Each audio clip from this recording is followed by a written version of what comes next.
Hello दोस्तों, नमस्कार। स्वागत है एक बार फिर से आप सभी का अपने प्रिय चैनल पर। दोस्तों आपको बता दें जो अभी की सबसे बड़ी खबर आ रही है, जहां पर जम्मू कश्मीर में बहुत बड़ा आतंकी हमला। जी हां दोस्तों, श्रीनगर के लाल बाजार में हुए हमले में एएसआई शहीद, 2 जवान हुए घायल। बहुत बड़ी खबर आ रही दोस्तों जम्मू कश्मीर से। और इसी बीच बताएंगे जहां अमरनाथ यात्रा के बीच कश्मीर में आतंकी साजिश हुआ नाकाम। पटाखों को सिलेंडर में भरकर ब्लास्ट करने वाले थे आतंकी। दिखाएंगे दोस्तों कैसे वो सिलेंडर पूरे तरीके से पटाखों से पैक किया गया था दोस्तों। और इसी बीच आपको एक्सक्लूसिव खबर बताएंगे जहां अमेरिकी ड्रोन हमले में इस्लामिक स्टेट सीरिया प्रमुख मारा गया। जी हां दोस्तों, पेंटागन ने दी अभी की सबसे बड़ी जानकारी। और इसी बीच बताएंगे जहां पर श्रीलंका के राष्ट्रपति का ऐसा बयान आया है दोस्तों, आप सोच भी नहीं सकते कि कोई राष्ट्रपति अपने पद पर इस तरीके का बयान दे सकता है दोस्तों। सुनवाएंगे आपको वो बयान। और इसी बीच बहुत बड़ा विश्लेषण बताएंगे दोस्तों, जहां झारखंड सीएम के गृह जिले में भी शरिया शासन। जी हां, सरकारी स्कूलों के नाम से जोड़ दिया गया उर्दू, ताकि रविवार की जगह जुम्मे पर हो सके छुट्टी। साथ ही दोस्तों जो भी व्यक्ति राशन कार्ड से लाभ उठा रहे हैं दोस्तों, उनके लिए सबसे बड़ी खबर और नया अपडेट निकलकर सामने आया है। तो हर तरह की जानकारी दोस्तों हम आपको भी बताने वाले हैं, तो आराम से बने रहेगा वीडियो के अंत तक। और अभी खबरों में आगे बढ़ने से पहले हमेशा की तरह मानते हैं कि प्रधानमंत्री मोदी जी हैं तो हर चीज संभव है, यानी हर चीज मुमकिन है। और आपको भारतीय होने पर गर्व है, तो इस वीडियो को भी कर दीजिए लाइक, चैनल को कर दीजिए सब्सक्राइब, बेल आइकन दबा दीजिए, साथ ही कमेंट बॉक्स में लिख दीजिएगा जय हिंद। जी हां दोस्तों, तो चलते हैं पहली और सबसे बड़ी खबर की तरफ, जहां पर जम्मू कश्मीर के श्रीनगर से बहुत बड़ी खबर निकलकर सामने आ रही है, जहां पर लाल बाजार में आतंकी हमला, एएसआई शहीद। जी हां, 2 जवान भी हुए अपने घायल। जी हां दोस्तों, इस साल कश्मीर घाटी में सुरक्षा बलों ने कई बड़े ऑपरेशन चलाए, जिसमें बहुत से आतंकी मारे गए। आमने सामने की लड़ाई में हार के बाद अब आतंकी संगठन बौखलाए हुए हैं, ऐसे में वो छिपकर वार कर रहे हैं दोस्तों। इसी क्रम में आतंकियों ने मंगलवार शाम को श्रीनगर में एक नाका पार्टी को निशाना बनाया, जिसमें 3 जवान घायल हुए थे। बाद में इलाज के दौरान एक एएसआई शहीद हो गए, जबकि दोनों अन्य की हालत गंभीर बनी हुई है। जी हां दोस्तों, जानकारी के मुताबिक श्रीनगर के लाल बाजार में सुरक्षा बल के जवान नियमित ड्यूटी पर थे दोस्तों। और इसी दौरान कुछ अज्ञात आतंकी वहां पहुंचे और नाका पार्टी पर फायरिंग शुरू कर दी। इस घटना में 3 जवान घायल हुए थे, जिनको आनंद फानन में अस्पताल पहुंचाया गया। वहां पर एएसआई मुश्ताक अहमद शहीद हो गए, जबकि दोनों अन्य का इलाज जारी है। जम्मू कश्मीर पुलिस ने ट्वीट करके अपने साथी को श्रद्धांजलि दी है। जी हाँ दोस्तों, वहीं दूसरी ओर घटना को अंजाम देने के बाद आतंकी मौके से फरार हो गए, जिसकी वजह से सुरक्षा बलों ने पूरे इलाके को घेर कर सर्च अभियान शुरू कर दिया है। साथ ही सभी नाका पार्टियों को भी अलर्ट किया गया है दोस्तों। अभी एक हफ्ते पहले भी आतंकियों ने अनंतनाग जिले में इसी तरह की वारदात को अंजाम दिया था। उस दौरान आतंकियों ने एक पुलिसकर्मी को गोली मार दी थी। हालांकि वक्त रहते उनको सुरक्षा बलों ने अस्पताल पहुंचा दिया, जिसकी वजह से उनकी जान बच गई। जी हाँ दोस्तों, और अब इतना बड़ा ये खबर आ रहा है दोस्तों, जहाँ पर एएसआई शहीद हो गए दोस्तों। ऐसे में आप सभी से रिक्वेस्ट है दोस्तों, इन आतंकियों के खिलाफ भारत को और क्या ऑपरेशन चलाना चाहिए दोस्तों। और आप सभी से रिक्वेस्ट है, एएसआई जो शहीद हुए हैं उनको श्रद्धांजलि जरूर दीजिएगा दोस्तों। देश के लिए आखिर वो मर मिटे हैं। चलते हैं अगली बड़ी खबर की ओर, जहां पर एक और बहुत बड़ा चौंकाने वाला खबर है दोस्तों, जहां पर अमरनाथ यात्रा के बीच कश्मीर में आतंकी साजिश नाकाम। जी हां, पटाखों को सिलेंडर में भरकर ब्लास्ट करने वाले थे ये आतंकी। जी हां दोस्तों, आप ये सिलेंडर देख पा रहे होंगे दोस्तों, किस प्रकार से पूरे तरीके से इस पर टेपिंग की गई है दोस्तों, और पटाखों को अंदर भर करके ऊपर से टेप कर दिया गया है। जी हां, जम्मू कश्मीर घाटी में अमरनाथ यात्रा जारी है, जिसको लेकर सुरक्षा के कड़े इंतजाम किए गए हैं। इसी बीच मंगलवार को सुरक्षा बलों ने आतंकियों की एक बहुत बड़ी साजिश नाकाम कर दी है दोस्तों, जिसके तहत पुलवामा में विस्फोटकों से लैस एक सिलेंडर बरामद हुआ है। बाद में भारतीय सेना के बम निरोधक दस्ते ने उसको डिफ्यूज कर दिया। जी हां, साथ ही इसका वीडियो भी जारी है। आपको बता दें दोस्तों, जानकारी के मुताबिक आतंकियों ने पुलवामा जिले के चौधरी बाग रोड के पास एक 5 किलोग्राम का सिलेंडर छिपा रखा था, जो पूरी तरह से पटाखों से भरा हुआ था दोस्तों। उनका प्लान इसमें ब्लास्ट करने का था, ताकि उस रोड पर जाने वाले नागरिकों और सुरक्षा बलों को ज्यादा से ज्यादा नुकसान पहुंचाया जा सके। जी हां दोस्तों, मामले में चिनार कोर ने कहा कि पुलवामा पुलिस 55 राष्ट्रीय राइफल्स और सीआरपीएफ की 182 बटालियन ने संयुक्त अभियान चलाया था, जिसमें यह सिलेंडर बरामद हुआ। जी हां दोस्तों, जिसके बाद इसको भारतीय सेना के बम निरोधक दस्ते ने डिफ्यूज कर दिया। जी हां दोस्तों, ऐसे में आतंक आतंकियों के इस साजिश को नाकाम करने के लिए अपनी भारतीय सेना को दोस्तों थैंक यू जरूर कह दीजिएगा। बढ़ते हैं और बड़ी खबर की ओर, जहां अमेरिकी ड्रोन हमले में इस्लामिक स्टेट सीरिया प्रमुख गया मारा। जी हां, पेंटागन ने दी बड़ी जानकारी। अमेरिकी ड्रोन हमले में इस्लामिक स्टेट सीरिया प्रमुख की मौत हो गई है। जी हां दोस्तों, पेंटागन ने इस बात की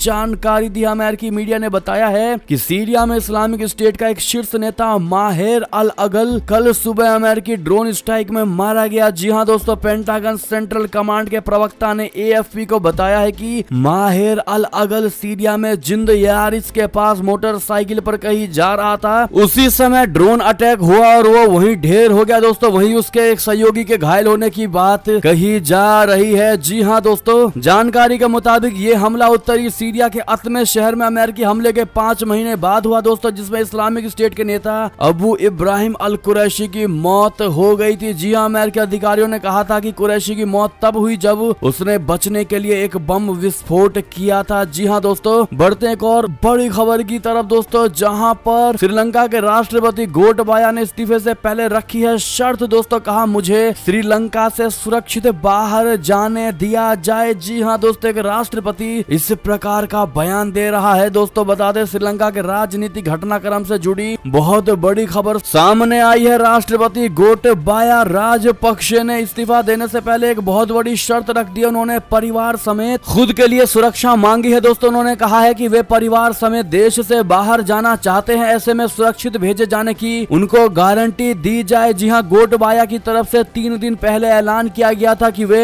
13 जुलाई को पद से इस्तीफा दे देंगे। अब गोटबाया की तरफ नई शर्तों ने एक बार फिर माहौल को गरमा दिया है दोस्तों। इस बीच खबर है कि गोटबाया ने एक दिन पहले ही यानी मंगलवार को इस्तीफे पर दस्तखत कर दिए हैं। स्पीकर आज इसका ऐलान कर सकते हैं। बहुत बड़ी खबर दोस्तों आप सभी को। अब हम रियलिटी बताते दोस्तों, आखिर राष्ट्रपति गोटबाया ने ये इस्तीफा देने से पहले ये शर्त क्यों रखी है दोस्तों कि मुझे यहाँ से सुरक्षित निकालो। दरअसल आपको बता दे दोस्तों कि दुबई के रास्ते वो अमेरिका भागना चाहते थे राष्ट्रपति गोटबाया। जी हाँ दोस्तों, एयरपोर्ट पर अधिकारियों ने रोककर उनकी बेइज्जती की। जी हाँ दोस्तों, सूत्रों के हवाले से बहुत बड़ी जानकारी निकलकर सामने आई है। जी हाँ दोस्तों, AFP की रिपोर्ट के मुताबिक राष्ट्रपति गोटाबाया राजपक्षे को कोलंबो एयरपोर्ट पर बेइज्जती का सामना करना पड़ा था। कोलंबो एयरपोर्ट पर मौजूद इमिग्रेशन स्टाफ ने उन्हें देश छोड़कर जाने की अनुमति नहीं दी। चूंकि राष्ट्रपति गोटाबाया राजपक्षे को पद पर रहते हुए गिरफ्तार नहीं किया जा सकता, इसलिए वो गिरफ्तार नहीं किए गए। दरअसल राजपक्षे चाहते थे कि वो अपने इस्तीफे से पहले श्रीलंका छोड़कर फरार हो जाएं, इसलिए वो जल्द से जल्द देश को छोड़ना चाहते थे, लेकिन एयरपोर्ट पर मौजूद स्टाफ ने ऐसा नहीं होने दिया दोस्तों। लेकिन इसी बीच अमेरिका से भी बड़ी खबर है दोस्तों, जहां अमेरिका ने चीन के दोस्त श्रीलंका को दिखा दिया ठेंगा। गोटबाया राजपक्षे को नहीं दिया अमेरिका का वीजा। जी हाँ दोस्तों, अमेरिका ने श्रीलंका के राष्ट्रपति गोटाबाया राजपक्षे के वीजा अनुरोध को खारिज कर दिया है दोस्तों। गोटाबाया श्रीलंका में मचे संग्राम के बीच देश छोड़कर अमेरिका जाना चाहते थे। जी हाँ दोस्तों, ऐसे में आप लोग भी जानकारी दीजिएगा दोस्तों, क्या कोई सच्चा देशभक्त और सच्चा देश का राष्ट्रपति इस प्रकार की बातें कर सकता है दोस्तों कि मुझे दूसरे देश महफूज भेज दिया जाए तब मैं इस्तीफा दूंगा? क्या लगता है दोस्तों आपको? ऐसे में राष्ट्रपति गोटाबाया को क्या राय रखनी चाहिए थी श्रीलंका के लोगों के सामने? आपकी जो भी निजी राय हो कमेंट में लिखकर जरूर बताइएगा। बढ़ते हैं अगली और एक और बड़ी खबर की ओर, जहां पर फिलीपींस पर हमला हुआ तो रक्षा करेगा अमेरिका। जी हाँ दोस्तों, ब्लिंकन ने चीन का नाम लेकर खुलेआम चेतावनी दे दी है दोस्तों। अमेरिका ने चीन को चेतावनी दी है कि वो फिलीपींस की रक्षा के लिए बाध्य है। अमेरिकी विदेश मंत्री एंटनी ब्लिंकन ने चीन से 2016 के मध्यस्थता फैसले का पालन करने का आह्वान किया। इस फैसले में मध्यस्थता न्यायाधिकरण ने दक्षिण चीन सागर पर चीन के दावे को अमान्य करार दिया था। ब्लिंकन ने चेतावनी दी कि अगर फिलीपींस की सेना युद्धपोत या विमान विवादित जल क्षेत्र में हमले की चपेट में आते हैं तो अमेरिका अपने इस संधि के सहयोगी की रक्षा करने के लिए मजबूर है। ऐसे में माना जा रहा है कि फिलीपींस को लेकर अमेरिका और चीन के बीच तनाव और ज्यादा बढ़ सकता है। जी हाँ दोस्तों, बात करें अगली खबर की, जहां पर श्रीलंका की नौसेना ने 6 भारतीय मछुआरों को किया गिरफ्तार। अवैध शिकार का लगाया इन पर आरोप। जी हाँ दोस्तों, बता दें श्रीलंका के जल क्षेत्र में कथित रूप से अवैध शिकार के आरोप में 6 भारतीय मछुआरों को गिरफ्तार किया गया है। श्रीलंका की नौसेना ने मंगलवार को एक बयान में बताया है कि इस महीने भारतीयों से जुड़ी इस तरह की ये दूसरी घटना है। बयान के मुताबिक नौसेना ने 11 जुलाई को द्वीप के उत्तरी जल में अवैध शिकार करने वाले भारतीय ट्रैकर्स का पीछा करने के लिए एक विशेष अभियान चलाया। भारतीय मछुआरे अंतर्राष्ट्रीय समुद्री सीमा रेखा यानी कि IMBL में कोविलन लाइट हाउस से कथित तौर पर अवैध शिकार कर रहे थे। जब उन्हें गिरफ्तार किया गया, अधिकारियों ने उनका ट्रॉलर भी जब्त कर लिया है। जी हाँ दोस्तों, अब सभी की जानकारी के लिए आपको बता दें, पहले 3 जुलाई को भी 12 भारतीय मछुआरे गिरफ्तार हुए थे। जी हाँ दोस्तों, ऐसे में आपको क्या लगता है, क्या अपने मछुआरे गलती कर सकते हैं दोस्तों? और अगर ऐसा होता भी है दोस्तों, तो क्या हमेशा इनको गिरफ्तार करके रखना जरूरी है दोस्तों? ऐसे में भारतीय उच्चायुक्त से शिकायत करके दोस्तों भारत को ही इन मछुआरों को सौंप देना चाहिए था। एक और बड़ी खबर की बात करें, जहां पर जो बाइडेन की चिंता के बाद भी ईरान आखिर क्यों जा रहे हैं? व्लादिमीर पुतिन क्या है रशिया की रणनीति? बता दें, यूक्रेन में कई महीनों से जारी जंग के बीच रूसी राष्ट्रपति व्लादिमीर पुतिन अगले सप्ताह ईरान का दौरा करेंगे। क्रेमलिन ने मंगलवार को इसकी पुष्टि की है। दोस्तों, पुतिन का ईरान दौरा अमेरिकी राष्ट्रपति जो बाइडेन को चिंतित कर रहा है, क्योंकि अमेरिका ने एक दिन पहले चेतावनी दी थी कि तेहरान यानी ईरान की राजधानी मॉस्को को यूक्रेन में सैन्य कार्रवाई के लिए ड्रोन की मदद कर सकता है। जी हाँ दोस्तों, क्रेमलिन के प्रवक्ता दिमित्री पेस्कोव ने कहा कि अगले मंगलवार को तेहरान की यात्रा के दौरान पुतिन और ईरान और तुर्की के नेताओं के साथ एक त्रिपक्षीय बैठक में भाग लेंगे, जो सीरिया से संबंधित वार्ता का एक प्रारूप है। पुतिन की ईरान यात्रा इस सप्ताह अमेरिकी राष्ट्रपति जो बाइडेन की इजराइल और सऊदी अरब की यात्रा के बाद होगी, जहां ईरान का परमाणु कार्यक्रम और क्षेत्र में घातक गतिविधियां चर्चा का प्रमुख विषय होंगी। एक और बड़ी खबर की बात करें दोस्तों, जहां पर I2U2 के पहली मीटिंग में शामिल होंगे प्रधानमंत्री मोदी जी। अमेरिका, इजराइल और UAE भी लेंगे हिस्सा। जी हाँ दोस्तों, प्रधानमंत्री नरेंद्र मोदी जी 14 जुलाई को इजराइल, संयुक्त अरब अमीरात और अमेरिका के नेताओं के साथ I2U2 के पहले नेताओं के शिखर सम्मेलन में भाग लेंगे। इस बैठक में भारत के प्रधानमंत्री नरेंद्र मोदी जी के साथ अमेरिका के राष्ट्रपति जो बाइडेन, इजराइल के PM यायर लैपिड और UAE के राष्ट्रपति मोहम्मद बिन जायद अल नहयान भी शामिल होंगे। जी हाँ दोस्तों, I2U2 समिट का उद्देश्य पानी, ऊर्जा, परिवहन, अंतरिक्ष, स्वास्थ्य और खाद्य सुरक्षा जैसे 6 पारस्परिक रूप से पहचाने गए क्षेत्रों में संयुक्त निवेश को प्रोत्साहित करना है। ये इंफ्रास्ट्रक्चर के मॉडर्नाइजेशन, हमारी इंडस्ट्रीज के लिए low carbon development pathway, public health में सुधार और महत्वपूर्ण रूप से ग्रीन टेक्नोलॉजी के विकास को बढ़ावा देने में मदद करने के लिए प्राइवेट सेक्टर से इन्वेस्टर विशेषज्ञता जुटाने का इरादा रखता है। ऐसे में दोस्तों प्रधानमंत्री नरेंद्र मोदी जी को ऑल द बेस्ट जरूर कह दीजिएगा दोस्तों इस मीटिंग के लिए। एक और बड़ी खबर की बात करें, जहां एक्सपर्ट्स ने आखिर क्यों दी है कनाडा को ये चेतावनी। कहा, कनाडा अपना भला चाहता है तो फौरन भारत के साथ ये समझौता करे। जी हाँ दोस्तों, भारत और कनाडा के संबंध उतार चढ़ाव भरे रहते हैं और एक लिहाज से दोनों देशों के अच्छे संबंध ही कहे जाने चाहिए, लेकिन कई मुद्दों पर दोनों देशों के बीच गहरा मतभेद भी रहता है। खासकर किसान आंदोलन के दौरान जब कनाडा की तरफ से प्रतिक्रिया दी गई तो भारत ने गहरा ऐतराज जताया था, लेकिन अब एक्सपर्ट्स का कहना है कि कनाडा को भारत के साथ रणनीतिक संबंधों को गहरा करना चाहिए, अन्यथा आने वाले सालों में उसे गहरा नुकसान होगा। और अगर कनाडा भारत के साथ अपने रणनीतिक संबंधों को मजबूत नहीं करता है तो भारत प्रशांत क्षेत्र में उभरे लोकतांत्रिक रूप से बाहर होने का जोखिम बढ़ जाएगा। एक और खबर की बात करें, जहां पर मोदी सरकार ने गेहूं निर्यात पर बैन के बावजूद भी इस देश को भेजा 2.5 लाख टन गेहूं, जिसके बाद यूनाइटेड नेशन ने भी भारत की जमकर तारीफ की। जी हां दोस्तों, यूक्रेन युद्ध के मद्देनजर गेहूं संकट से जूझ रहे यमन की मदद के लिए संयुक्त राष्ट्र ने भारत की सराहना की है। दोस्तों, संयुक्त राष्ट्र की डिप्टी रिलीफ चीफ जॉयसे सुया का कहना है कि भारत ने यमन में गेहूं निर्यात करके बहुत बड़ी मदद की है। विदेश मंत्रालय में संयुक्त सचिव प्रकाश गुप्ता ने सोमवार को यमन पर संयुक्त राष्ट्र सुरक्षा परिषद की बैठक में कहा है कि वैश्विक कमोडिटी बाजारों में सप्लाई में बदलाव और खाद्य सुरक्षा पर इसके प्रतिकूल प्रभावों को कम करने के लिए भारत जरूरतमंद देशों को वित्तीय मदद और खाद्यान्न मुहैया करा रहा है। जी हाँ दोस्तों, बात करें एक और बड़ी खबर की और, जहां पर श्रीलंका में गहराता जा रहा है संकट, पेट्रोल पंप की रखवाली के लिए तैनात करने पड़ गए हैं कमांडो। जी हाँ दोस्तों, साइकिलों की भी बढ़ रही है बिक्री। आपको बता दें, श्रीलंका में राजनीतिक अस्थिरता के बीच ईंधन की भारी कमी हो गई है। तेल के दाम आसमान छू रहे हैं, जिनके जल्द नीचे आने का कोई चांस नहीं है। पेट्रोल डीजल की भयंकर कमी की वजह से कई पेट्रोल पंप भी बंद है, तो वहीं जो खुले हैं वे बहुत महंगे में तेल बेच रहे हैं। बावजूद इनके उन पर लंबी लंबी लाइनें हैं। दोस्तों, महंगे दामों, लंबी लाइनों से बचने के लिए अब श्रीलंका के लोगों ने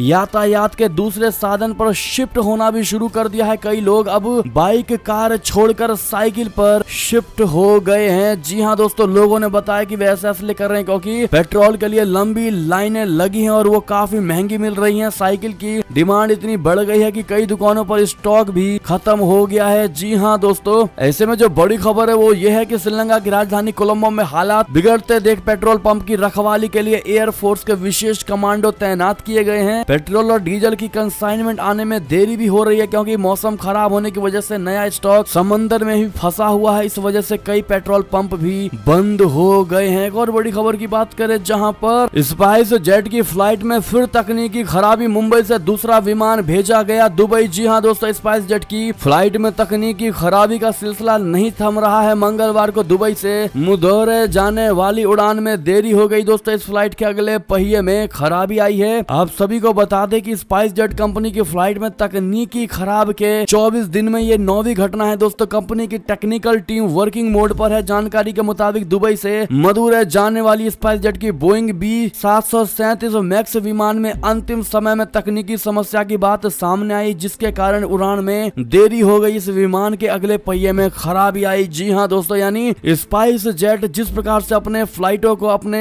एरोप्लेन्स को दोस्तों मेंटेन नहीं कर रहा है, उसके हिसाब से स्पाइस जेट कंपनी पर नेगेटिव इम्पैक्ट पड़ रहा है दोस्तों, और लोग स्पाइस जेट के शेयर भी निकाल रहे हैं। जी हाँ दोस्तों, यानी कोई भी अब शेयर नहीं खरीद रहा है दोस्तों, और शेयर लगातार गिरते जा रहे हैं। एक और खबर की बात करें जहां पर अभी खत्म नहीं हुई है महामारी, आ सकता है कोरोना का नया वेरिएंट। जी हाँ, WHO ने दी है ये भयंकर चेतावनी। बता दें, विश्व स्वास्थ्य संगठन यानी WHO के प्रमुख डॉक्टर टेड्रोस एधनोम घेब्रेयेसस ने पूरी दुनिया को कोरोना को लेकर सतर्क रहने के लिए कहा है दोस्तों। उन्होंने मंगलवार को महामारी को लेकर चेतावनी दी है कि कोविड-19 मामलों की ताजा लहरें दर्शाती हैं कि महामारी कहीं खत्म नहीं हुई है। कोविड-19 पर एक मीडिया ब्रीफिंग में WHO प्रमुख ने कहा कि मुझे चिंता है कि कोरोना के मामले बढ़ रहे हैं, स्वास्थ्य प्रणालियों और स्वास्थ्य कार्यकर्ताओं पर और दबाव बढ़ रहा है, महामारी से मरने वालों की संख्या भी बढ़ रही है। एक और खबर की बात करें जहां पर ओप इंडिया की खबर में दोस्तों एक लेख लिखा गया है जिसमें झारखंड सीएम के गृह जिले में भी शरिया शासन, सरकारी स्कूलों के नाम में जोड़ दिया गया उर्दू, ताकि रविवार की जगह जुमे पर हो छुट्टी। जी हाँ दोस्तों, झारखंड में जामताड़ा के बाद प्रदेश मुख्यमंत्री हेमंत सोरेन के गृह जिले दुमका में भी कुछ स्कूलों को उर्दू स्कूल में परिवर्तित किए जाने का मामला प्रकाश में आया है दोस्तों। खबर यह है कि 33 से भी ज्यादा ऐसे स्कूल मिले हैं जो सरकारी होने के बावजूद रविवार को नहीं बल्कि शुक्रवार को छुट्टी देते हैं। जी हाँ दोस्तों,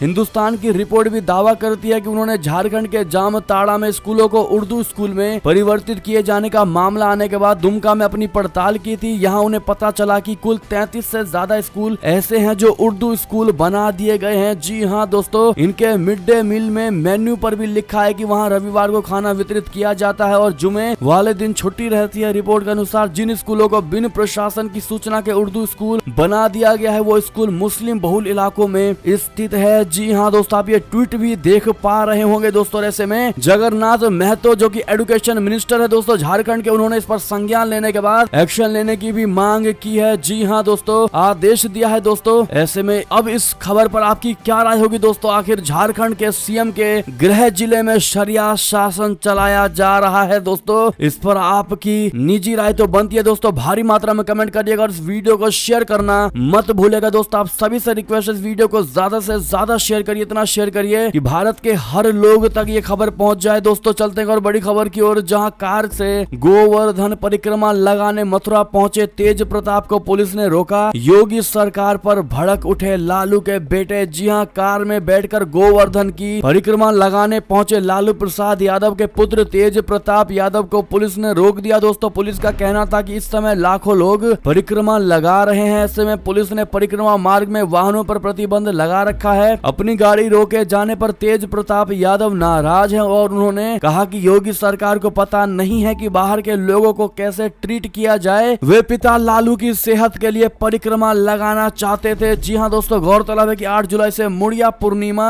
मेले को देखते हुए परिक्रमा मार्ग में वाहनों का प्रवेश बंद कर दिया गया। इसके लिए गोवर्धन जाने वाले हर रास्ते पर पार्किंग बनाई गई है। जी हां दोस्तों, मंगलवार शाम तेज प्रताप यादव अपनी गाड़ी में सवार होकर कुछ साथियों के साथ दान घाटी के पास पहुंच गए। जी हां दोस्तों, वहां पुलिस कर्मियों ने उन्हें गाड़ी से परिक्रमा करने से रोक दिया तथा बताया कि इस समय लाखों लोग यहाँ परिक्रमा लगा रहे हैं, इसलिए मार्ग में गाड़ी प्रतिबंधित है। जी हाँ दोस्तों, जिसके बाद अपने आप को सही बताते हुए तेज प्रताप ने दोस्तों योगी सरकार पर ही निशाना साधना शुरू कर दिया और कहा कि इस समय उनके पिता लालू प्रसाद यादव का स्वास्थ्य सही नहीं है। उनका स्वास्थ्य सही होने की कामना लेकर वो गाड़ी से गोवर्धन परिक्रमा करने आए थे। यानी कि दोस्तों अगर इतनी ही सच्ची आस्था है दोस्तों कि गोवर्धन के चक्कर लगाने हैं दोस्तों, तो आप पैदल भी जाकर लगा सकते थे सिक्योरिटी लेकर, लेकिन नहीं दोस्तों, उन्होंने गाड़ी को पसंद किया। इससे साफ झलकता है कि उनको कितनी ज्यादा केयर है। ऐसे में आपकी जो भी राय हो कमेंट करके जरूर बताइएगा। दोस्तों एक और बड़ी खबर की बात करें, जहां पर बिहार दौरे पर पहुंचे प्रधानमंत्री नरेंद्र मोदी जी की तेजस्वी यादव को सलाह का थोड़ा वजन कम करो। जी हां दोस्तों, बिहार विधानसभा शताब्दी समारोह के समापन पर पटना पहुंचे प्रधानमंत्री नरेंद्र मोदी जी ने राजद यानी आरजेडी के नेता और लालू प्रसाद यादव के बेटे तेजस्वी यादव को जाते जाते एक सलाह दे दी। पीएम मोदी ने तेजस्वी को देखकर कहा कि थोड़ा वजन कम करो। इसके अलावा पीएम मोदी ने तेजस्वी के उनके पिता लालू के स्वास्थ्य की भी जानकारी ली। आपको बता दें कि लालू प्रसाद यादव का दिल्ली के एम्स में इलाज चल रहा है। फिलहाल उनकी हालत स्थिर बताई जा रही है। एक और खबर की बात करें दोस्तों, जहां पर उत्तर प्रदेश में डॉक्टरों के तबादले विवाद पर सीएम योगी जी का बड़ा एक्शन, 2 दिन के अंदर रिपोर्ट मांगा है। जी हां दोस्तों, उत्तर प्रदेश के सरकारी अस्पतालों में डॉक्टरों के तबादले के विवाद पर मुख्यमंत्री योगी आदित्यनाथ जी ने बड़ा एक्शन लिया है। उन्होंने इस मामले पर अपर मुख्य सचिव यानी गृह अवनीश अवस्थी और संजय भूसरेड्डी से रिपोर्ट तलब की है। 2 दिन के अंदर रिपोर्ट मांगी गई है। दोस्तों इन तबादलों पर डिप्टी सीएम और स्वास्थ्य मंत्री ब्रजेश पाठक ने सवाल उठाए थे। एक और खबर की ओर चले दोस्तों, जहां पर क्या राजस्थान में भी आएगा महाराष्ट्र के जैसा संकट, आखिर क्यों गहलोत सरकार की बढ़ गई है बेचैनी। जी हां दोस्तों, शिवसेना में बगावत के बाद महाराष्ट्र की सत्ता बदल चुकी है, तो कांग्रेस शासित कुछ और राज्यों में भी संकट बढ़ने की आशंकाएं जाहिर की जा रही हैं। दोस्तों इस बीच राजस्थान सरकार की बेचैनी भी बढ़ गई है। उदयपुर हत्याकांड को लेकर सवालों में घिरे मुख्यमंत्री अशोक गहलोत और पूर्व उप मुख्यमंत्री सचिन पायलट के बीच कड़वाहट कोई नई बात नहीं है। इस बीच सोमवार को कांग्रेस सरकार की चिंता उस वक्त बढ़ गई जब सोमवार को विधायक दल की बैठक से बीटीपी के विधायक गायब रहे। सूत्रों के मुताबिक कई निर्दलीय और कांग्रेस के भी कुछ विधायक इस बैठक से गैर हाजिर रहे। ऐसे में दोस्तों क्या लगता है आपको, क्या महाराष्ट्र की तरह ही राजस्थान में भी हालात होने वाले हैं? दोस्तों अगर ऐसा होता है तो आप लोग किसकी सरकार देखना चाहेंगे राजस्थान में, कमेंट करके जरूर बताइएगा। बढ़ते हैं अगली बड़ी खबर की तरफ, जहां पर यूरोप के लिए रवाना हुए राहुल गांधी कांग्रेस की अहम बैठक में नहीं होंगे शामिल। जी हां, कांग्रेसी सांसद राहुल गांधी एक बार फिर विदेश यात्रा पर रवाना हो गए। मीडिया रिपोर्ट्स के मुताबिक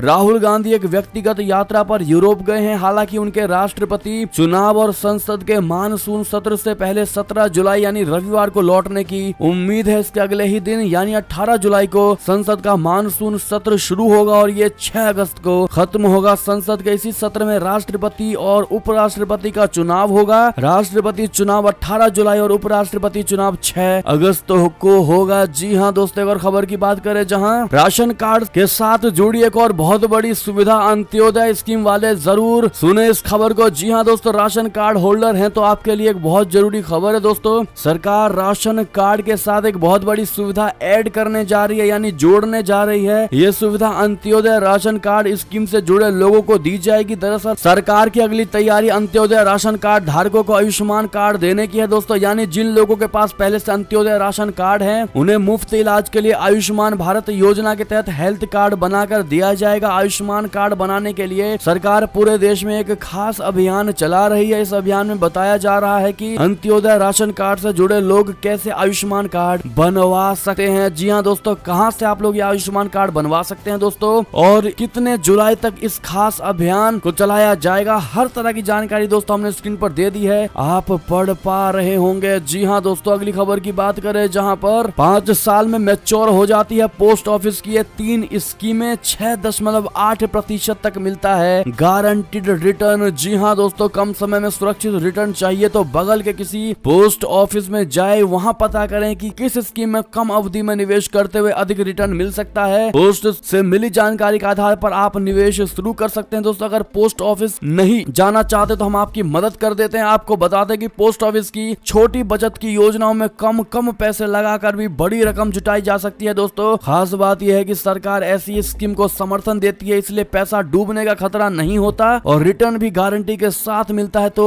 आपको बता दें दोस्तों कि आखिर जिनमें आप पैसा लगाकर अच्छी कमाई कर सकते हैं, लेकिन बात जब 5 साल के लॉक इन पीरियड की होती है तो 3 स्कीम इसमें दिखाई देती है। Post office recurring deposit scheme, post office time deposit account और नेशनल सेविंग सर्टिफिकेट। ये 3 स्कीम है दोस्तों, आप पोस्ट ऑफिस में जाकर पता कर सकते हैं। बाकी सारी जानकारी हमने डिटेल के साथ स्क्रीन पर दे दिया, आप पढ़ पा रहे होंगे दोस्तों। और इसी बीच ये थी अब तक की सारी बड़ी खबरें। आपको हमारी खबर कैसी लगी दोस्तों? आशा करता हूँ बहुत अच्छी लगी होगी। अगर थोड़ी भी अच्छी लगी तो इस वीडियो को भी अपने भाई बंधुओं में व्हाट्सएप, फेसबुक, ट्विटर के जरिए पूरे भारत में शेयर करना बिल्कुल मत भूलिएगा दोस्तों। और अभी कर दीजिए इस वीडियो को लाइक, चैनल को कर दीजिए सब्सक्राइब, बेल आइकन दबाइए, साथ ही कमेंट बॉक्स में लिख दीजिएगा जय हिंद जय भारत। तो दोस्तों मिलते हैं अगली बड़ी खबर में, तब तक के लिए आप सभी का बहुत बहुत धन्यवाद। जय हिंद जय भारत, जय श्री राम, वंदे मातरम, हर हर महादेव।